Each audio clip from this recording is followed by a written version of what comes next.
Good morning students. बेटा आज हम लोग हमारी रेशियो एनालिसिस की जो सीरीज़ है उसके अंदर बेटा हम लोग थर्ड वीडियो लेके आ रहे हैं। ये थर्ड वीडियो हम लोग आज लेके आ रहे हैं और आज हो गई 21 सितंबर 2020। तो आज हमारा जो टारगेट है बेटा, आज हम लोग जब कवर करेंगे बेटा वो सॉल्वेंसी रेशियो कवर करेंगे। पिछली बार हम लोगों ने जो कवर करी थी वो लिक्विडिटी रेशियो कवर करी थी।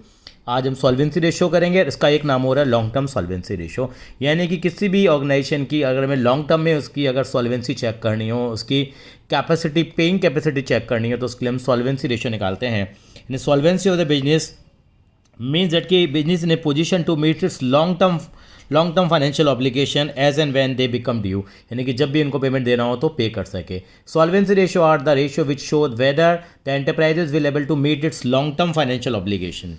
लॉन्ग टर्म जो पेमेंट है वो कर पाएंगे। तो इंसॉल्वेंसी जो रेशियो है इंपॉर्टेंस वो चार हैं।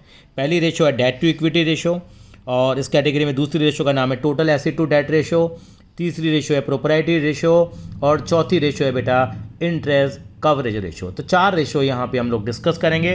तो इन चारों रेशियो के बारे में बताएंगे और मैं चारों रेशियो के फॉर्मूले आपको एक के साथ यहाँ पे लिख दूंगा। तो ये चार रेशियो हम करेंगे: debt to equity ratio, total asset to debt ratio, proprietary ratio और इंटरेस्ट कवरेज रेशियो। इसको याद करने का पहले एक तरीका हम बनाएंगे ताकि हम लोग एग्जाम के अंदर में इसको याद रख पाएँ। ये हमारी थर्ड वीडियो है और इस टॉपिक का नाम था बेटा हमारा कौन सा बेटा? Yes, solvency ratio. तो सॉल्वेंसी रेशियो कैसे निकलती है उसके ऊपर हम लोगों ने डिस्कशन करा। तो ये रेशियो कितनी तरह की होती है बेटा? चार तरह की होती है। मतलब चार तरह की होने का मतलब है कि चार तरीके से हम सॉल्वेंसी को चेक करते हैं। पहली रेशियो है इस कैटेगरी के अंदर में डेट इक्विटी रेशियो।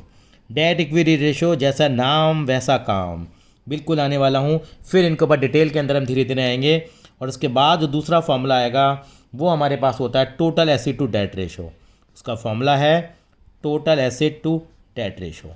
यानी कि पहले हम याद करने का एक बार तरीका बना लें और ताकि हमें दिक्कत ना आए। जो थर्ड इस कैटेगरी के अंदर में जो रेशियो आती है उसको बोलते हैं हम प्रोप्राइटरी रेशियो, PROPRETORE। यानी प्रोप्राइटरी का मतलब होता है जो प्रोप्राइटर, जो मालिक है, जो पैसा कितना लगा हुआ है।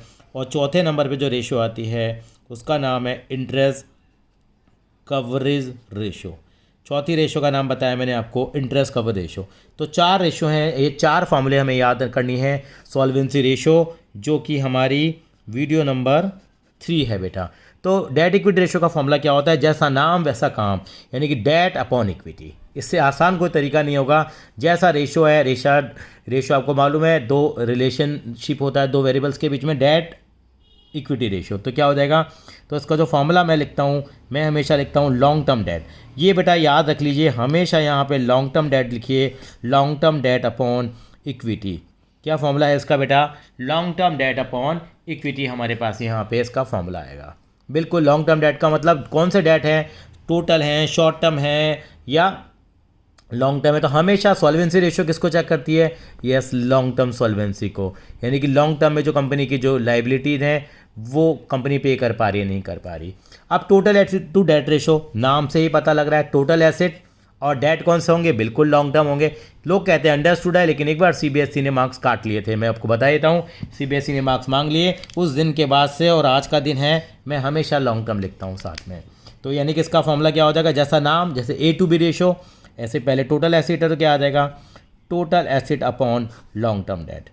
मैं दोबारा बताना चाहूँगा, total asset upon long term debt. Total asset upon long term date इसका फॉर्मूला हो जाएगा प्रोप्राइटरी रेशियो। प्रोप्राइटर का मतलब क्या होता है? जो कंपनी का जो मालिक होता है, तो जो कंपनी का मालिक होता है उसका बिजनेस में कितना पैसा लगा हुआ है, तो उसको हम बोलते हैं proprietor fund, PROPRETORY, proprietor fund.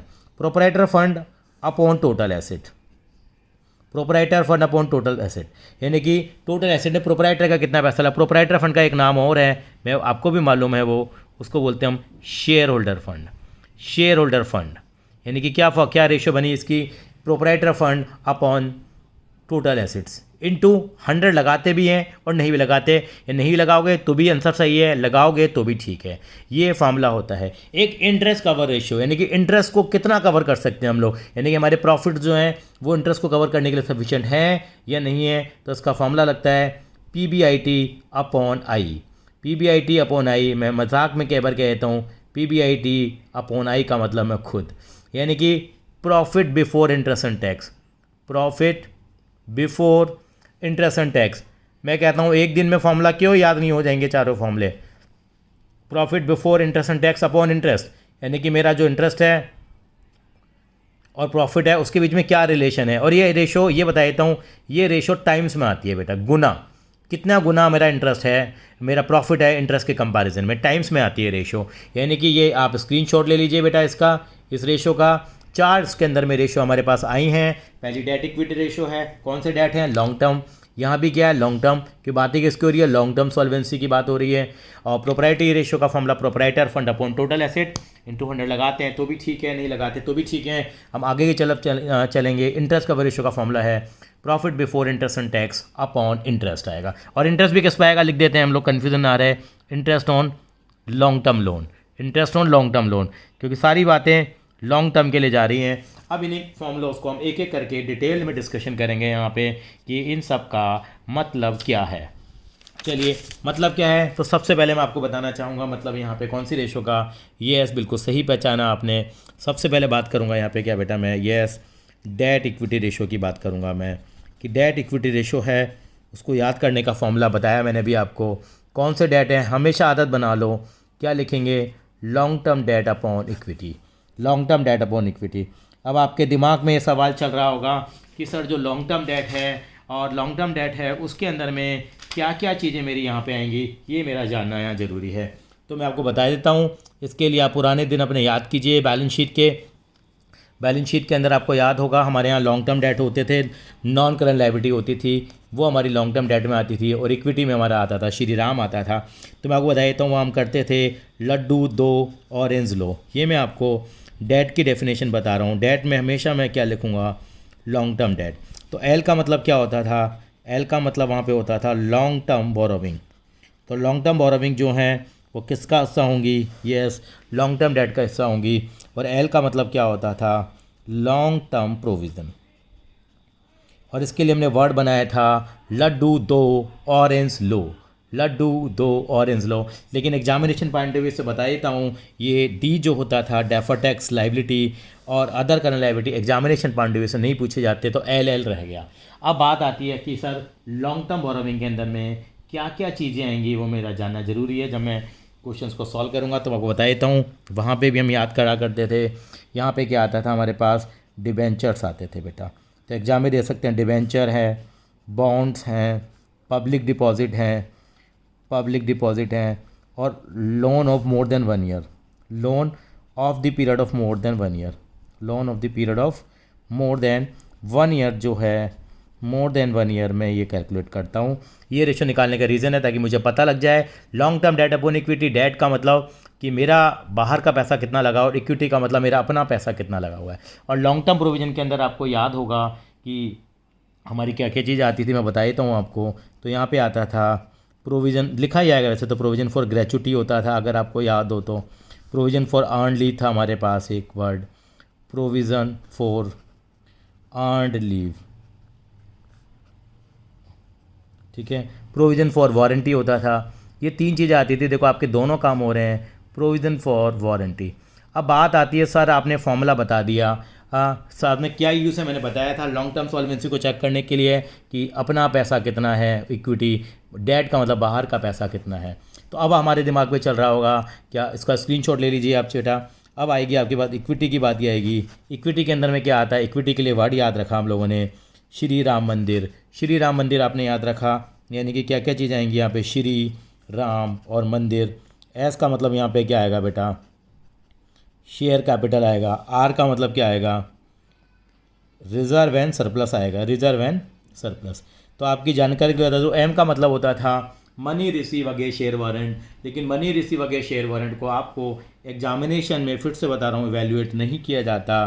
तो शेयर कैपिटल में क्या चीज़ आएंगी वो हमको जानना ज़रूरी है कि शेयर कैपिटल के अंदर में क्या चीज़ बनती है। शेयर कैपिटल में क्या बनेगी, फिर से देख लेते हैं। शेयर कैपिटल में आपकी देखिए एक तो बनेगी इक्विटी शेयर कैपिटल आएगा मेनली, तो equity share capital plus preference share capital, ये दोनों कैपिटल ही किसका हिस्सा होती हैं, आपकी कैपिटल का हिस्सा होती है शेयर कैपिटल का।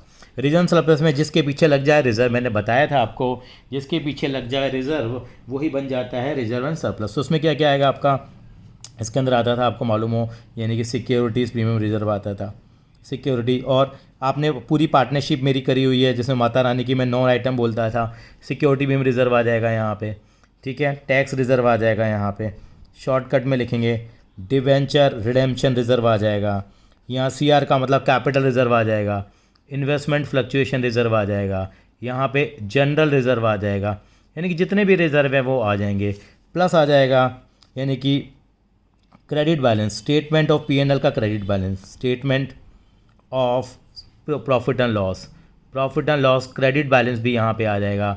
लेकिन एक चीज़ माइनस हो जाएगी, वो क्या होगा बेटा, ये स्टेटमेंट ऑफ P&L का कौन सा बैलेंस, डेबिट बैलेंस यहाँ पे माइनस हो जाएगा, डेबिट बैलेंस माइनस हो जाएगा, हमारा रिजर्व एंड सरप्लस आ जाएगा। तो इस तरीके से हम रिजर्व एंड सरप्लस को भी निकाल लेंगे। तो यानी कि मैं चाहूँगा यानी कि आपको ये चीज़ क्लियर होगी, आप इसका एक बार स्क्रीनशॉट भी ले सकते हैं। ये हमारी डेट इक्विटी रेशियो की कहानी है जो सबसे ही ज़्यादा इंपॉर्टेंट है, सबसे ज़्यादा हम इस वाली सॉल्वेंसी रेशियो में इसी वाली रेशियो पे जान मारते हैं। अब मैं आपको यहाँ पे कुछ बताना चाहूँगा बेटा, यहाँ पे यानी कि एक हम लोगों ने देसी बैलेंस शीट की थी, उसकी भी हम यहाँ पे दोबारा हेल्प लेंगे। तो मैं लिखने वाला हूँ यहाँ पे यस, फिर से देसी बैलेंस शीट लिखेंगे। देसी बैलेंस शीट से हमें काफ़ी हेल्प मिलेगी। यहाँ हम शेयर होल्डर फंड लिखते हैं, यहाँ पे नॉन करंट लायबिलिटी लिखते हैं, यहाँ पे हम करंट लायबिलिटी लिखते हैं, मोटा मोटा बता दूँ, यहाँ पे नॉन करंट एसेट्स लिखते हैं और यहाँ पे हम करंट एसेट्स लिखते हैं। ये हमारी देसी बैलेंस शीट थी। इसके लिए मैंने, आपको याद होगा, एक राम सेतु बनाता था मैं, इसके मैं 2 टुकड़े भी कर देता था, आपको याद हो तो, यानी कि non current investment plus fix assets भी इसको बोल देता था मैं। अब ये राम सेतु में क्या था, यानी कि यही है, share holder fund plus non current liability plus current liability is equal to non current assets plus current assets. अब इन्हीं बातों को कहने के तरीके हैं। कई बार non current assets plus current assets क्या होती हैं आपको पता होना चाहिए। इसकी जगह क्या वर्ड यूज़ कर लेंगे, वो यस बेटा, वो टोटल एसेट्स वर्ड यूज़ कर लेंगे। तो उससे घबराना नहीं है छोटे क्वेश्चन के अंदर में। और नॉन करंट लायबिलिटी प्लस जो आपकी करंट लायबिलिटी हैं उनको मिला के वो क्या बोल देते हैं, टोटल डेट्स भी बोल देते हैं। और एक चीज़ बताता हूँ जो सबसे इंपॉर्टेंट है, बहुत ही इंपॉर्टेंट, देखो इस रेशो का मतलब यही है, यानी कि डेट अपॉन इक्विटी था, तो ये मेरा क्या है, डेट है, और ये मेरी क्या है, इक्विटी है। डेट अपॉन इक्विटी बन गया हमारा फॉर्मूला, डेट अपॉन इक्विटी। जो हम लोग कह रहे हैं कि हमें ये वाली रेशो निकालनी है, debt equity ratio, long term debt upon equity, यही होता है। ये हमारे लॉन्ग टर्म डेट है और ये हमारी इक्विटी है। दूसरी रेशो क्या थी सर, ये थी आपकी total asset to long term debt. Total assets क्या हो गई, ये आपकी टोटल हो गई, इसको ही तो बोलेंगे टोटल, और ये भी क्या हो गया, टोटल। ये टोटल एसेट है क्या, बट टोटल लायबिलिटीज दे देगा, वो टोटल एसेट्स के बराबर होंगी। अपॉन क्या लेंगे, total assets upon yes long term date, ये दे रखे हैं आपको, ठीक है। कभी आपको ये टोटल दे देंगे, यानी कि टोटल लायबिलिटी दे देंगे आपको, टोटल लायबिलिटी में से करंट लायबिलिटी माइनस कर दोगे तो हमारे पास से दोनों का टोटल आ जाएगा। तो किसी भी तरीके से वो दे सकते हैं। जैसे तीसरी रेशो थी प्रोप्राइटरी रेशो, प्रोप्राइटर फंड, यही तो होता है proprietor fund, upon total assets, इसका मतलब ये टोटल एसेट आएगी, टोटल एसेट ले लो या टोटल लायबिलिटी ले लो। और इंटरेस्ट कवर रेशो वो अलग आएगी, profit before interest and tax upon interest on long term loan. तो ये हमारी रेशो है ये वाली। तो ये हमारा एक छोटे छोटे फॉर्मूले हम लोगों ने बनाने की कोशिश करे। एक वर्किंग कैपिटल पता है, current asset minus current liability. हाँ, जो सबसे इंपॉर्टेंट चीज़ बताने जा रहा था यस, वो इन दोनों का टोटल है। Share holder fund plus non current liability का एक नाम देते हैं, इसको हम बोलते हैं कैपिटल एम्प्लॉयड। बिजनेस में पैसा कितना लगा हुआ है, इसको क्या नाम देते हैं बेटा, कैपिटल एम्प्लॉयड नाम देते हैं। कैपिटल एम्प्लॉयड का मतलब बिजनेस में कितना पैसा लगा हुआ। फॉर्मूला क्या है, ये हमारा फॉर्मूला है, share holder fund plus non current liability. और एक इसकी अप्रोच और है, तो दूसरी अप्रोच बोलते हैं, उसको हम लोग एसिड साइड अप्रोच बोल देते हैं। क्या फॉर्मूला बना, मैथमेटिकली बराबर है ये। तो non current assets plus current assets minus क्या कर लेते हैं, करंट लायबिलिटी, यानी क्या हो गया, non current assets plus current assets minus current liability. Non current assets plus current asset minus current liability, इसको क्या बोलेंगे हम, नॉन करंट एसेट प्लस में क्या लिख सकते हैं, इसको हम लोग वर्किंग कैपिटल भी लिख सकते हैं।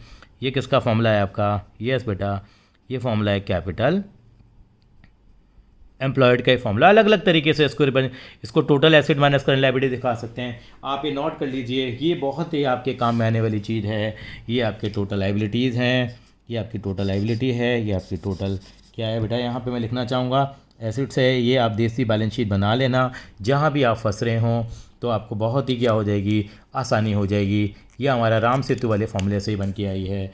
और ये हमें मालूम है, ये आपकी नॉन करंट एसेट्स हैं और ये हमारी करंट एसेट्स हैं और ये हमारी करंट लायबिलिटी है। तो इस तरीके से हम क्वेश्चंस को सॉल्व करना शुरू करेंगे।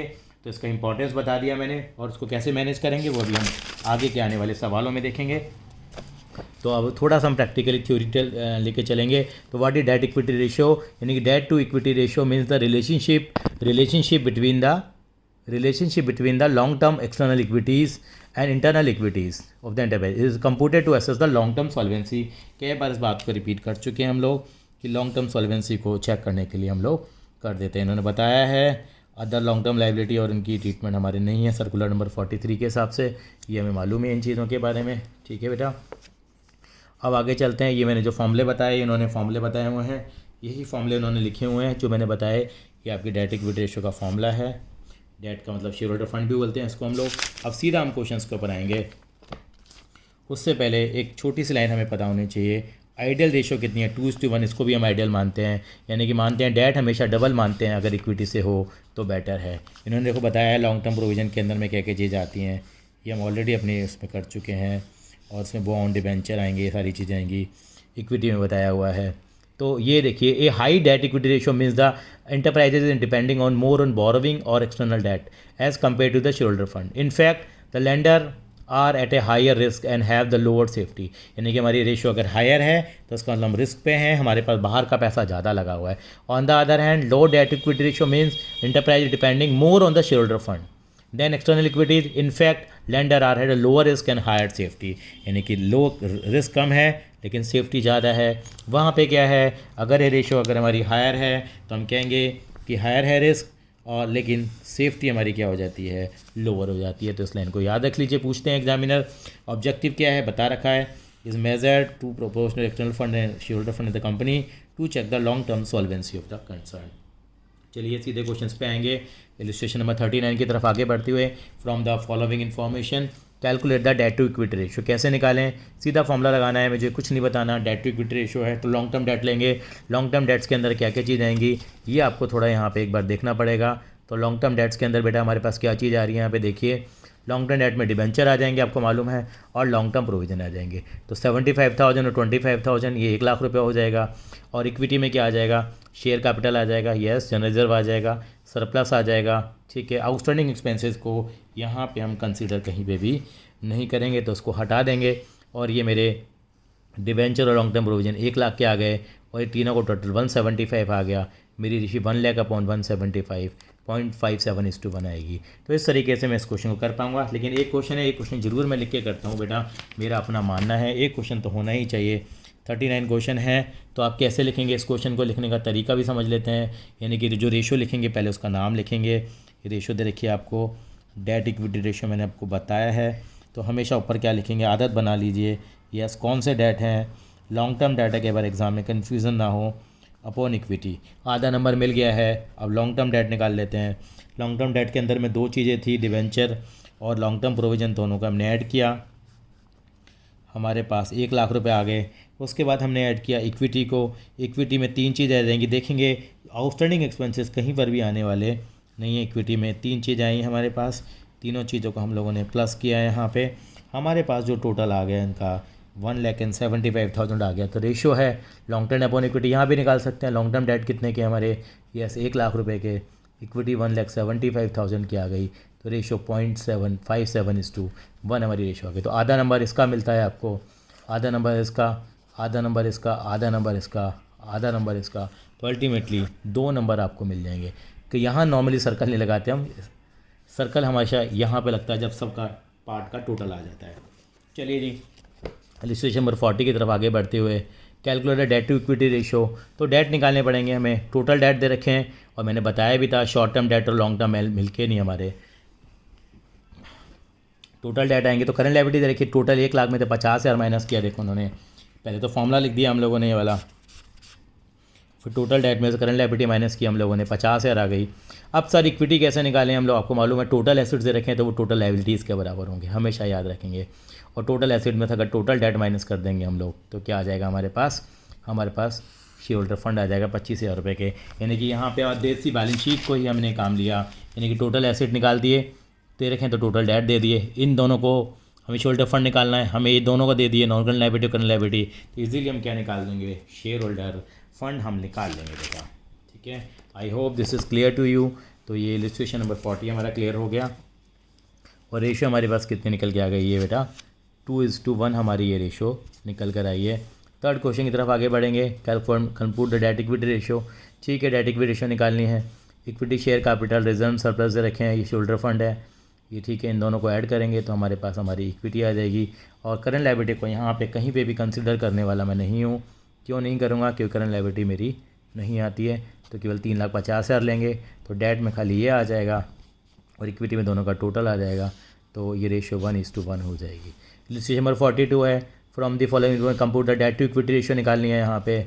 तो लॉन्ग टर्म बोरोविंग दे रखे हैं, लॉन्ग टर्म प्रोविजन दे रखे हैं, दोनों को ऐड करूँगा तो मेरे पास लॉन्ग टर्म डेट्स आ गए। सरप्लस का डेबिट बैलेंस दिया हुआ है, point to be noted, debit balance दिया हुआ है।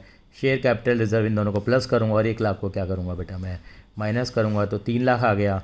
तो मेरी रेशो आ जाएगी। अब डेट मेरे कितने आए थे? 6 लाख आए थे। 6 लाख डिवाइड बाय 3 लाख, 2:1 आ जाएगी। यहाँ पे बैलेंस इसका मतलब है कि नेगेटिव बैलेंस है। ये हमने चर्चा की थी जब हम लोग फॉर्मूले बनाए थे और आप उनके स्क्रीनशॉट लेते रहें। लिस्ट में 43 है। From the following compute debt to equity ratio. देखो long term borrowing, long term provision दे दिए, मेरी टेंशन खत्म हो गई। मेरे लॉन्ग टर्म डेट निकल के आ गए 3 लाख रुपए के। Non current assets current asset दे दी, इसका मतलब मेरे पास टोटल एसेट्स आ गए। टोटल एसेट्स आ गए मेरे पास और ये मेरी टोटल लायबिलिटीज़ हैं, टोटल डेट्स हैं, क्योंकि लॉन्ग टर्म और ये मेरी शॉर्ट टर्म। तो टोटल एसेट्स में से अगर मैं क्या माइनस करूँगा अपनी, यानी कि वही राम सेतु फार्मूला या देसी balance sheet, non current assets plus current asset दोनों टोटल एसेट्स आ गए। उसमें से मैंने long term borrowing, long term provision, current liability सबको माइनस करूँगा तो मेरे पास क्या आ जाएगा? यस, मेरे पास इक्विटी आ जाएगी 1 लाख रुपए की और इजीली मैं रेशो निकालूंगा। फिर भी अगर आपको दिक्कत हो तो आप कमेंट बॉक्स में लिख सकते हैं, सर आपका लिस्ट नंबर 43 में हमें दिक्कत आया था, आप हमें बता दीजिए। अब आ रहे हैं इसमें एक दूसरी वैरायटी ऑफ क्वेश्चन हमारे पास आ रही है, ये यानी कि इलस्ट्रेशन नंबर 44 जो हमने पहली वाली करंट रेशियो में भी की थी वीडियो नंबर 2 में। Assuming debt equity ratio is 2:1, state giving reason whether this will increase decrease और no change in each of the one of the following cases, कि यहाँ पे कोई चेंज आएगा या नहीं आएगा वो मैं बताने की आपको कोशिश करूँगा बेटा। ठीक है, तो ये समझाने के पहले भी हमने समझाया है purchase of fix assets by taking a long term loan. अगर लॉन्ग टर्म ले, इसके 3-4 पार्ट में समझा देता हूँ, बाकी पार्ट को मॉरली करने की कोशिश करेंगे। यानी कि इलस्ट्रेशन नंबर 44 है। इलस्ट्रेशन नंबर 44 अगर हम पढ़ते हैं, इलस्ट्रेशन नंबर 44 में हमसे पूछा गया है कि रेशियो पे क्या क्या इम्पैक्ट आएंगे। तो देखते हैं हम लोग इलस्ट्रेशन नंबर 44 में, यानी कि हमें इलस्ट्रेशन नंबर 44 में दे रखा है कि डेट इक्विटी रेशियो 2:1 है। तो हमारे दे रखा है कि इन चीज़ों, इन ट्रांजैक्शन का रेशियो पे क्या इंपैक्ट आएगा। हमने फिक्स एसेट परचेज करी है बाय टेकिंग ए लोन, तो पहले हम लिखेंगे, हमें डेट इक्विटी रेशियो दे रखी है, डेट अपॉन इक्विटी हमें दे रखी है 2:1। तो मान के चल रहा हूँ 20,000 डिवाइड बाय 10,000। सर आप 20,000 ही एग्जाम्पल लेते हो, ज़्यादा भी ले सकते हैं, कम भी ले सकते हैं, कोई फ़र्क नहीं पड़ता। ठीक है, 2:1 हमने ले लिया। अब पहला पार्ट क्या कहता है कि मैंने परचेज करी है, परचेज ऑफ फिक्स एसेट्स, यहाँ पे लिखा हुआ है परचेज ऑफ फिक्स एसेट्स। मैंने क्या करा है, फिक्स एसेट्स को परचेज किया है by taking a loan. By taking a loan कैसा लिया है मैंने? By taking a long term loan. मैंने फिक्स एसेट को परचेज करूँगा तो एंट्री क्या आएगी? एंट्री से पहले सोचो कि सर मेरे पास एसेट आ जाएगी, साथ साथ में मेरा लोन बढ़ जाएगा।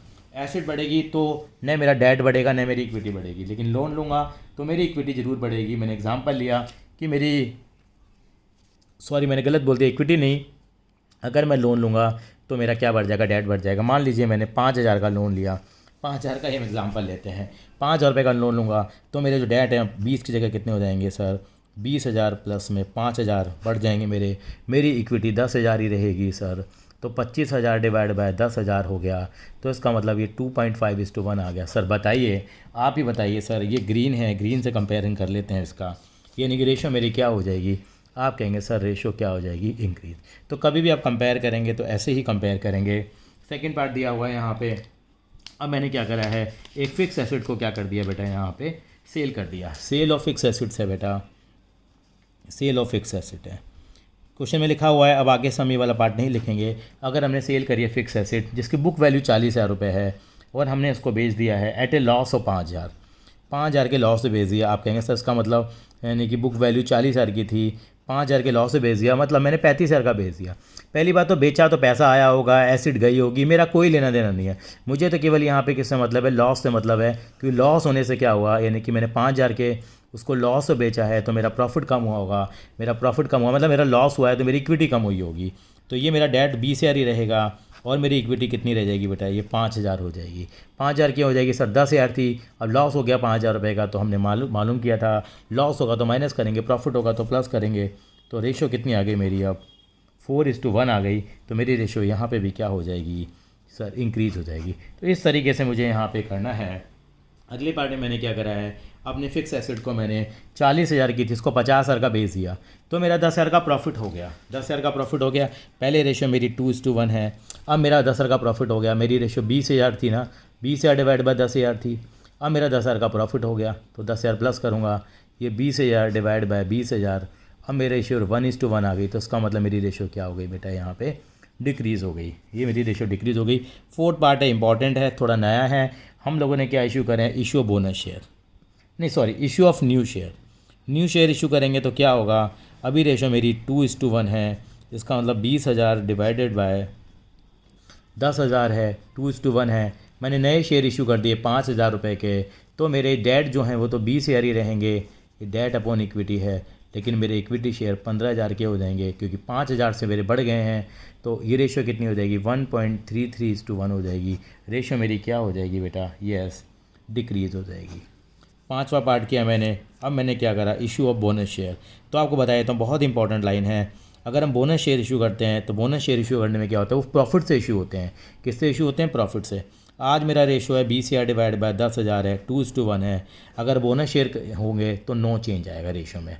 क्यों, क्योंकि आपकी जो डेट है उस पर तो वैसे ही चेंज नहीं आता। आपकी इक्विटी 10,000 थी तो 10 ही रहेगी, मान लो 5,000 की आपने इशू कर दी है, क्योंकि 5,000 से कैपिटल बढ़ेगी, लेकिन 5,000 से आपका प्रॉफिट भी क्या हो जाएगा बेटा, कम हो जाएगा। मैं आपको बताना चाहूँगा, बड़ा इंपॉर्टेंट है। यानी कि पांचवा पार्ट हमारे पास है, neither the long term debt no the total share holder fund are affected, so there is a conversion of accumulated profits into the share capital. आपके जो प्रॉफिट्स हैं वो शेयर कैपिटल में कन्वर्ट हो गए, क्योंकि कंपनी के पास देने के लिए कैश नहीं था। तो कंपनी ने उसकी जगह बोनस शेयर इशू कर दिया, तो अल्टीमेटली नो चेंज। रिडेम्पशन और डिबेंचर फॉर कैश, अगर डिबेंचर रिडीम हुए हैं तो इसमें भी नो चेंज आएगा। इसमें काफ़ी बच्चों को बड़ा कन्फ्यूजन होता है, नो चेंज क्यों आएगा सर, अगर मैं डिबेंचर रिडीम करूंगा तो मेरे लॉन्ग टर्म डेट भी तो कम हो जाएंगे, मेरे डेट्स भी तो कम हो जाएंगे। लेकिन नहीं, बताया था ये हमेशा क्या बन जाती हैं, current maturities of long term debt, इसको हम करंट लाइबिलिटी मान लेते हैं। तो बड़ा ध्यान रखेंगे, यानी कि long term liabilities are not affected because debenture redeem are current liabilities as per schedule 3 of the companies act. तो नो चेंज आएगा, इस बात का ध्यान रखेंगे। सातवां पार्ट है, आपने डिबेंचर को किस में कन्वर्ट कर लिया है, शेयर में कन्वर्ट कर लिया है। डिबेंचर को शेयर में कन्वर्ट करेंगे तो आपके डिबेंचर क्या हो जाएंगे, कम हो जाएंगे, और आपकी इक्विटी क्या हो जाएगी, बढ़ जाएगी। तो अल्टीमेटली आप देखेंगे तो आपकी रेशो कम हो जाएगी। मैं करके दिखाता हूँ सातवां पार्ट आपको।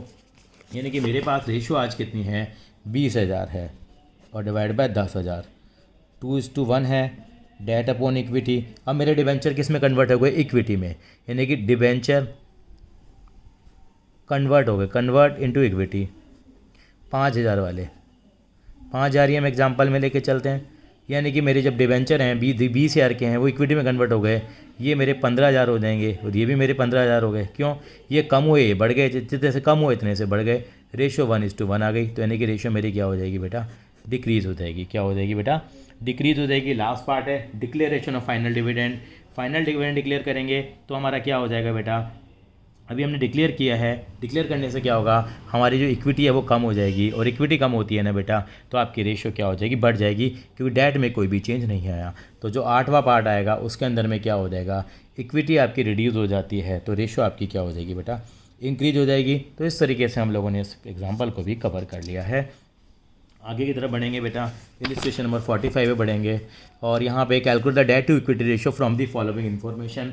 डेट टू इक्विटी रेशो निकालनी है, यहाँ पे बड़ी आसान सी है भी। तो यहाँ पे आपको फिक्स एसेट दे रखे हैं, तो यहाँ पे देसी बैलेंस शीट बना लें तो हमारे लिए ज़्यादा बेहतर होगा हमारे पास, तो उससे हम डेट टू इक्विटी रेशो निकाल सकते हैं। तो मैं आपको एक बार इलिस्ट्रेशन नंबर 45 करके दिखाऊँगा बेटा। यहाँ पर थोड़ी सी वीडियो बड़ी हो रही है हमारी, क्योंकि अभी 3 रेशो और भी बाकी हैं बेटा। यहाँ पर कोई दिक्कत नहीं है बेटा, हमें सारा ही कंसेप्ट कवर करना है। तो यहाँ पे हमने देसी बैलेंस शीट बना ली है। क्वेश्चन नंबर कौन सा दे रखा है आपको, 45 दे रखा है। मैंने देसी बैलेंस शीट बनाई, जो मेरे को फिगर दे रखे हैं मैंने प्लॉट करना शुरू कर दिया। मेरे को फिक्स एसेट दे रखी है, मेरी फिक्स एसेट यहाँ आएंगी। ग्रॉस दे रखी है 6 लाख की, डेप्रिसिएशन 1 लाख का है, तो अल्टीमेटली मेरे फिक्स एसेट 5 लाख के आएंगे डेप्रिसिएशन के बाद। नॉन करंट इन्वेस्टमेंट है वो मेरी यहाँ आ जाएंगी, कितने की आ जाएंगी मेरी, 30,000 रुपये की आ जाएंगी। उसके बाद लॉन्ग टर्म लोन एडवांसेज हैं, वो भी यहीं आते हैं। Long term loan and advances वो मेरे कितने हैं, 20,000 रुपये के हैं। वो एसेट्स मेरे यहाँ आ जाएंगे। और मुझे क्या दिया, करंट एसेट्स दे रखे हैं, वो मेरे यहाँ आ जाएंगे। करंट एसेट मेरे 2,50,000 के दे रखे हैं। फिर मेरी करंट लाइबिलिटी दे रखी हैं। करंट लाइबिलिटी मुझे दे रखी हैं 2 लाख रुपए की दे रखी हैं यहाँ पे। उसके बाद मुझे लॉन्ग टर्म बोरोविंग दे रखी है, long term borrowing, long term provision दे रखे हैं, जो दोनों ही मेरी नॉन करंट लाइबिलिटी होती हैं। वो मुझे दे रखी हैं 3 लाख और 1 लाख की दे रखी हैं। ये 3 लाख रुपए की और 1 लाख रुपए की लॉन्ग टर्म प्रोविज़न। बस अब मुझे ये चीज़ दे रखी है। अब मुझे कैसे सवाल को सॉल्व करना है, मुझे यहाँ समझना होगा। तो मैं देख लेता हूँ कैसे करूँ। मैं यहाँ पे टोटल करा मैंने, ये 5.5 लाख की मेरी नॉन करंट एसेट्स हो गई, 2.5 लाख की ये, तो 7 लाख रुपए आ रहा है। ये भी मेरा कितना आना चाहिए, 7 लाख रुपए आना चाहिए। ये आ गया 3 और 2 5 और 1 6, तो 1 लाख रुपए का मेरा डिफरेंस हुआ। 1 लाख रुपए की मेरी क्या आ जाएगी यहाँ पे, इक्विटी आ जाएगी या मेरा शेयर होल्डर फंड आ जाएगा। अब मुझे long term debt to debt ratio निकालनी है, बहुत आसानी निकल जाएगी। Long term debt upon equity, तो लॉन्ग टर्म डेट निकल के आ गए आपके 3 और 1 कितने रुपए के हैं बेटा, 4 लाख रुपए के आपके लॉन्ग टर्म डेट हैं। और इक्विटी कितने रुपए की है बेटा आपकी, इक्विटी आपकी कितनी की है ये बेटा, यहाँ पे टोटल चेक कर लें ज़रा। 4 2 6, एक बार मैं देख लेता हूँ। करंट लायबिलिटी 2 लाख रुपए की है, लॉन्ग टर्म बोरोविंग मेरी 3 लाख की है, लॉन्ग टर्म प्रोविज़न मेरा 1 लाख रुपए का है। टोटल चेक कर लेता हूँ, 3 और 2 5 और 1 6 7, ये एक बार चेक कर लेते हैं। 5.5, ये 8 लाख रुपए आ रहा है, तो बेटा ये भी 8 लाख होगा। कैलकुलेशन मिस्टेक रही तो ये 2 लाख रुपए हो गए बेटा। तो ये 2 लाख रुपए ले लेंगे यहाँ पे, तो रेशियो कितनी आ जाएगी मेरी, 2:1 मेरी रेशियो आ जाएगी। तो इस तरीके से मुझे यहाँ पे करने थे, यानी कि देसी बैलेंस शीट से आप कोई भी क्वेश्चन आसानी से निकाल सकते हैं। अब मैं आऊँगा इलस्ट्रेशन नंबर 46 पे। From the following balance sheet of defence broker limited compute करनी है, डेट टू इक्विटी रेशियो निकालनी है। बिल्कुल निकाल देते हैं। तो यहाँ पे देखना पड़ेगा हमारे डेट कितने रुपए के हैं। तो डेट हमारे ये आएंगे बेटा, डेट हमारे ये हो गए 17,85,000 के। इक्विटी हमारी कितनी की हो जाएगी, माइनस करके आ जाएगी 14 लाख, और 15 लाख में 2 30 माइनस कर लेते हैं, हो जाएगा हमारे पास। देखते हैं क्या आंसर आया हमारे पास। वो 17,85,000 आ गए हमारे पास। डेट हमने दोनों को ऐड कर दिए, 12,70,000, 1.4:1, यानी बहुत आसानी से आ गया। नेगेटिव अमाउंट है उसको हमने वो डिडक्ट कर दिया। चलिए अब मैं दूसरी रेशियो पाया, total asset to debt ratio. Total asset to debt ratio नाम से बता रही है टोटल एसेट्स अपॉन डेट। कौन से लेंगे, लॉन्ग टर्म डेट लेंगे। ये भी एक रिलेशनशिप होता है और ये भी हम लोग देखेंगे कैसे निकालते हैं। टोटल एसेट्स क्या होते हैं, टोटल एसेट के लिए बताने की ज़रूरत नहीं है, आपको मालूम है, क्योंकि ऑलरेडी हम कर चुके हैं। नॉन करंट एसेट्स और करंट एसेट को ऐड करेंगे, टोटल एसेट्स आ जाएंगे। नॉन करंट एसेट्स क्या हैं वो इन्होंने बताए हैं, वो हमें पहले भी मालूम है। उसके अंदर में सारे tangible, intangible assets, non current investments, long term loan advances आ जाते हैं, वो भी हमारे इसमें आ जाते हैं। और करंट इन्वेस्टमेंट है, इन्वेंट्री हैं, इन दोनों को छोड़ के पता ही है, ट्रेड रिसीवेबल, कैश आगे हमारे ये आ जाते हैं। और डेट में आपको मालूम है 2 चीज़ें आती हैं। तो ऑब्जेक्टिव सिग्निफिकेंस क्या है, objective of computing the ratios to establish the relationship between the total asset and long term debt of the enterprises. ये it measure the safety margin, ये वर्ड आप याद रख लीजिए। 1 मार्कर क्वेश्चन में सेफ्टी मार्जिन वर्ड दे सकते हैं। High ratio means the higher safety for the lender, क्यों, नाम से बता रहा है टोटल एसेट ज़्यादा है। On the other hand low ratio means lower safety for the lender, उनके लिए lower safety. In other word investment by the proprietor is low. तो कैसे निकालें, कितना आसान क्वेश्चन है। टोटल एसेट भी गिवन है, लॉन्ग टर्म डेट भी गिवन है, 24 लाख 20/16 लाख हो जाएगा। ये टोटल एसेट टू मेरी क्या आ जाएगी, डेट रेशो आ जाएगी। मैं लिख के नहीं करा रहा क्योंकि ऑलरेडी हम कर चुके हैं। आप चाहते हैं तो एक क्वेश्चन हम हमेशा कहते हैं कि हम करेंगे, तो अभी अगले वाले क्वेश्चन को कर लेंगे। 47 क्वेश्चन तो बहुत आसान था। 48 क्वेश्चन है, आपको total asset to debt ratio निकालनी है। अगला शेयर होल्डर फंड है, टोटल डेट है, करंट लायबिलिटी है। अब कैसे करें, आप देसी बैलेंस शीट बना लीजिए जाए। शेयर होल्डर फंड दे दिए 14 लाख रुपए के, आपको टोटल डेट दे दिया 18 लाख रुपए के। मैं करके दिखा देता हूँ, छोटा सा सवाल है, 48 है। 48 क्वेश्चन को हम यहाँ कर लेते हैं। 48 क्वेश्चन करें उससे पहले इलस्ट्रेशन नंबर 48 है, पेज नंबर 4.31 पे है। तो पहले तो फॉर्मूला लिखा मैंने किसका, total asset to debt ratio का। तो जैसे नाम है, जैसे फॉर्मूला है, वैसे ही हमारा इसका काम हो जाएगा। क्या लिखेंगे, total assets upon long term debt आ जाएंगे हमारे पास। अब टोटल एसेट कैसे निकालेंगे वो आप देख लेंगे। तो इसके लिए मैंने देसी बैलेंस शीट बनाई यहाँ पे। देसी बैलेंस शीट आप वर्किंग नोट में बना लीजिए, ठीक है, हमेशा समझने के लिए बाकी फार्मूले तो लगेंगे। शेयर होल्डर फंड कितना है मेरे पास, यहाँ पे 14 लाख रुपए का है, तो मैंने यहाँ 14 लाख रुपए का लिखा। और मेरे टोटल डेट कितने के हैं, टोटल डेट का मतलब सारे आ जाएंगे। टोटल डेट मेरे कितने के हैं, टोटल डेट मेरे हैं कितने रुपए के बेटा, 18 लाख के हैं। लेकिन करंट लायबिलिटी मेरी कितने रुपए की हैं, 2 लाख रुपए की हैं। टोटल मेरे अगर 18 लाख के तो 16 लाख रुपए के मेरे ये वाले हो गए इसका मतलब, ठीक है। यानी कि मैं टोटल करूँगा तो मेरे 14 और 16 30 और 2 32 लाख रुपए की मेरी क्या आ गई यहाँ पे बेटा, 32 लाख रुपए की मेरी टोटल लायबिलिटी साइड आ रही है। तो मेरे एसेट्स भी कितने आ जाएंगे, 32 लाख के आ जाएंगे। और 32 लाख के मेरे अगर एसेट्स आ गए और लॉन्ग टर्म डेट मेरे कितने के आ गए, 16 लाख रुपए के आ गए हैं। तो इसका मतलब मेरी रेशो कितनी निकल के आ गई, 2:1 निकल के आ गई है। तो इस तरीके से हम देसी बैलेंस शीट के तरीके से इस सवाल को सॉल्व कर सकते हैं। बाकी तो हमें फॉर्मूले मालूम ही हैं। ईजीनेस के लिए हम लोगों ने ये वाला तरीका यहाँ पे फॉलो करने की कोशिश करी यहाँ पे। बाकी यहाँ पे वही तरीका फॉलो किया गया। आपको मालूम है लॉन्ग टर्म डेट निकालने तो टोटल में से करंट लायबिलिटी माइनस कर देंगे और टोटल एसेट्स में से का फॉर्मूला क्या है, share holder fund plus total debts, क्योंकि करंट टोटल लायबिलिटी का है और टोटल लायबिलिटी और टोटल एसेट्स क्या होता है बराबर।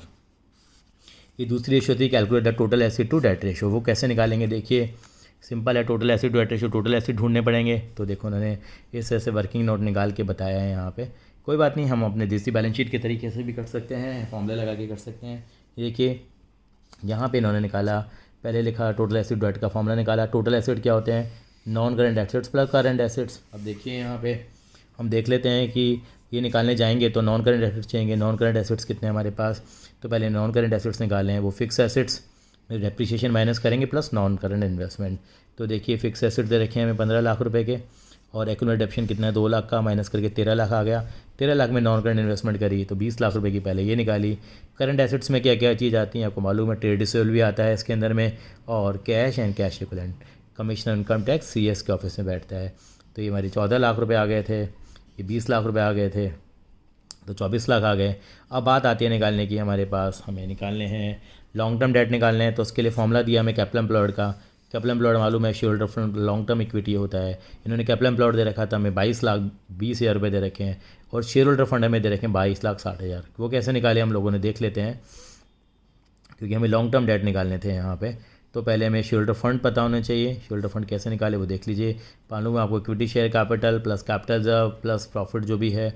तो यहाँ पे इन्होंने देखिए इक्विटी शेयर कैपिटल दी हमें कितनी 10,50,000 की दी है, ये 2,40,000 का दिया है प्लस 3 लाख रुपये का दिया है। लेकिन ये कौन सा बैलेंस है, डेबिट बैलेंस है, तो उसको माइनस करेंगे तो 12,60,000 आ जाएगा। और 12,60,000 हमारा क्या हो गया, हमारे पास 12,60,000 रुपये हमारे पास ये निकल के आया है, शेयर होल्डर फंड निकल गया है। तो सर लॉन्ग टर्म डेट 9,60,000 रहेंगे। सर लॉन्ग टर्म डेट में हमें केवल डिवेंचर भी तो दे रखा था, लेकिन डिवेंचर से खाली काम नहीं चलता, क्योंकि हम बनाते तो डिवेंचर के अलावा और भी चीज़ें आती हैं हमारे पास। तो हमें कैसे पता लगेगा, तो उसका तरीका है कि आप एक बैलेंस शीट को ड्रॉ कर सकते हैं यहाँ पे। तो इस तरीके से सवाल को हम लोगों ने करा आगे। वो आगे की तरफ बढ़ेंगे बेटे, 3-4 क्वेश्चन और रह रहे हैं अभी इसके अंदर में इसी वैरायटी के, वो भी यहाँ कवर कर लेंगे। अब हमारे पास आता है कैलकुलेट करेंगे total asset to debt ratio from the following information. कैसे निकालेंगे, वही शेयर कैपिटल दे रखी है आपको, रिजर्व सरप्लस दे रखे हैं, तो ये तो हमारे शेयर होल्डर फंड के पार्ट हो जाएंगे। लॉन्ग टर्म बोरोविंग है और लॉन्ग टर्म प्रोविजन है, ये हमारे क्या हो जाएंगे, लॉन्ग टर्म बोरोविंग हो जाएंगे। आपको करंट लायबिलिटी दे रखी है इससे हमारे पास, और ये सारी चीज़ आ गई। तो टोटल एसेट्स आ गए, टोटल एसेट मतलब share holder fund, share capital present surplus long term borrowing plus long term provision, क्योंकि ये हमारी हो गई है शेयर होल्डर फंड, ये हमारी हो गई नॉन करंट लायबिलिटी, ये हो गई करंट लायबिलिटी। सबको ऐड कर दिया, हमारे पास टोटल आ गया इसका कितना, 60 लाख रुपए है। और लॉन्ग टर्म बोरोविंग पता है आपको कितने रुपए की है, 30 लाख रुपए की। तो रेशियो बहुत इजीली 2:1 आ जाएगी, कोई बहुत बड़ा इशू नहीं था यहाँ पे। अगला आता है from the following information calculate दूँ total asset to debt ratio निकालनी है, फिर टोटल एसेट हमें निकालनी है। टोटल एसेट के लिए आपको मालूम है पहले आपको नॉन करंट एसेट्स और करंट एसेट दोनों ऐड करनी पड़ेंगी। तो इन्वेस्टमेंट है, लैंड है, investment land 2,10,000 plus 8,50,000 plus trade receivable plus cash and cash equivalent. तो यानी कि ये मेरे पास इन्वेस्टमेंट है, ये लैंड है, ट्रेड रिसीवेबल है, कैश एंड कैश इक्विवेलेंट है, इन चारों को मैंने ऐड किया तो मेरे पास टोटल एसेट्स आ गए। और मैंने इक्विटी निकालने के लिए इक्विटी शेयर कैपिटल काफ़ी तक पिछले वाले से मिलता जुलता है, कैपिटल रिजर्व स्टेटमेंट और P&L तीनों को ऐड कर लिया मैंने। ये मेरा 18,55,000 आ गया, ये मेरे पास इक्विटी आ गई है। अब मेरे को मालूम है टोटल एसेट डेट और कैपिटल एम्प्लॉयड मुझे दे रखा था, फॉर्मूला होता है टोटल डेट निकालने का, capital plus equity is equal to capital employed होता है, तो मेरे से इक्विटी आ जाएगी और इक्विटी और टोटल एसेट निकाला हुआ है। तो रेशियो 2.3:1 आ जाएगा, जो बहुत ही आसान है। अगला सवाल कैलकुलेट करना है total asset to debt ratio, फिर निकाला है इन्होंने। क्वेश्चंस की कमी नहीं है, टोटल एसिड दे रखा, बहुत आसान है। आपको मालूम है कैप्लन प्लॉट क्या होता है, डेट प्लस इक्विटी होता है, उसमें करंट लायबिलिटी ऐड कर देंगे तो टोटल एसिड आ जाएंगे। टोटल डेट्स में से करंट लायबिलिटी माइनस कर देंगे तो आपके पास क्या आ जाएगा, लॉन्ग टर्म डेट आ जाएंगे। तो इस तरीके से मैंने ये रेशियो भी मेरी 2:1 है। ये बहुत आसान सा सवाल था, ये CBSE में 2019 में पूछा गया था। ये देखिए total asset to debt ratio का क्वेश्चन पूछा गया था। तो कैसे निकालेंगे, यहाँ पे देखिए टोटल एसिड निकालने के लिए आपको मालूम है आपके नॉन करंट इन्वेस्टमेंट है, फिक्स एसिड्स हैं, ये आ जाएंगे हमारे पास, प्लस हमारे करंट एसिड्स हैं। एक हो गया हमारे पास, करंट एसिड्स हो गए हमारे पास। तो ये कई बार निकाला हम लोगों ने, करंट एसिड हो गए, नॉन करंट इन्वेस्टमेंट हो गए और आपके फिक्स एसिड्स हो गए। अब इनसे इक्विटी निकाल लेंगे, equity share capital, preference share capital और रिजर्व सरप्लस करके हमारे पास क्या आ जाएगी, इक्विटी आ जाएगी। जी हमारे से इक्विटी आ जाएगी। टोटल एसेट्स निकाल लिए पहले तो हमने 15,40,000 रुपये के। वहाँ से डेट निकालने का फॉर्मूला क्या है, टोटल लाइबिलिटीज़ हमारे पास हैं क्योंकि टोटल एसेट्स हैं, उसमें equity share capital, preference share capital यानी कि डेट और करंट लाइबिलिटी माइनस कर देंगे तो हमारे पास लॉन्ग टर्म डेट आ जाएंगे। लिखने का तरीका है फॉर्मूले का, किसी भी तरीके से लिख करके इनको कर सकते हैं, दिक्कत हो तो आप ज़रूर पूछेंगे। तो 5.13:1 आ गया हमारे पास। इलस्ट्रेशन 54 देखिए, यहाँ पे शेयर फंड है 8 लाख रुपए के, लॉन्ग टर्म बोरोविंग है 18 लाख रुपए की, शॉर्ट टर्म बोरोविंग है, तो टोटल में से शॉर्ट टर्म बोरोविंग माइनस करिए। अच्छा अदर करंट लायबिलिटी भी दे दी है, इसका मतलब टोटल हमारी कितनी हो गई है, 2 लाख और 6, 8 लाख रुपए की हो गई। 18 लाख में से 8 लाख गया, टोटल बोरोविंग कितनी 18 लाख की, शॉर्ट टर्म बोरोविंग 2 लाख और अदर करंट लायबिलिटी कितने की हैं, 6 लाख रुपये की हैं। और शेयर फंड दे रखे हैं आपको, तो वही इन्होंने करा, share fund, long term borrowing सबको ऐड करके हमारे टोटल एसेट्स आ गए 32 लाख रुपए के।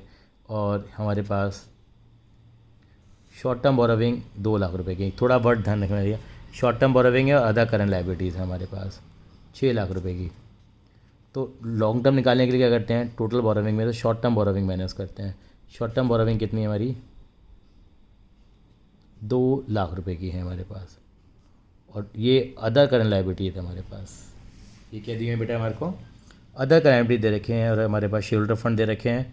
शेयर फंड कितने के हमारे पास देख लेते हैं, वो हमारे पास 8 लाख रुपए के। मैं दोबारा बता देता हूँ, share fund plus long term borrowing plus short term borrowing plus other current liability.